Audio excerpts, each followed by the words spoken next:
respected ma'am. I am Raghav Mittal from class 10C to represent and explain digestive system using an edible model which I made. This is the model of a digestive system or alimentary canal, which is a long tube which is generally of 9 meters. Now when we eat food, it comes into our mouth where it is digested partially by salivary glands. Then it goes down our food pipe or esophagus, which pushes the food down using peristaltic movement, which is contraction and relaxation. Now when our food reaches our stomach, it is grinded and digested there for 3 hours straight. Our stomach has 3 gastric glands which release secretions like pepsin, which convert protein into peptones, HCl acid, which makes the medium acidic and kills the bacteria, and mucus, which protect our inner lining of our stomach wall from acids.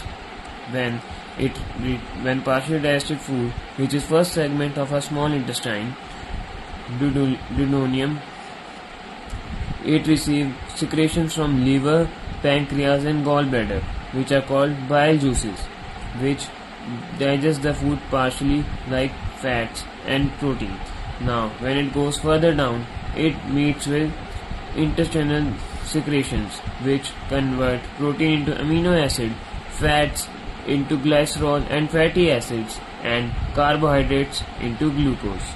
Now when we go further down into the small intestine, the food is to be absorbed. The nutrients are meant to go into our blood. So small intestine has tiny finger-like projections which are called villi. Now food is broken down into so small particles that it is easy to be absorbed. So it is absorbed into our blood via villi. Villi are tiny finger-like projections which are present in small intestine, which increase area for absorption. Thus, cellular respiration completes the process by releasing energy by ATP after completing the digestion of glucose. Now, while dealing with undigested food, the undigested food goes into the large intestine. Now it is to be released via anus. But what about the water? The water is absorbed by the colon and the solid waste is excreted by anus. Thus how our digestive system works. Thank you ma'am for giving your time.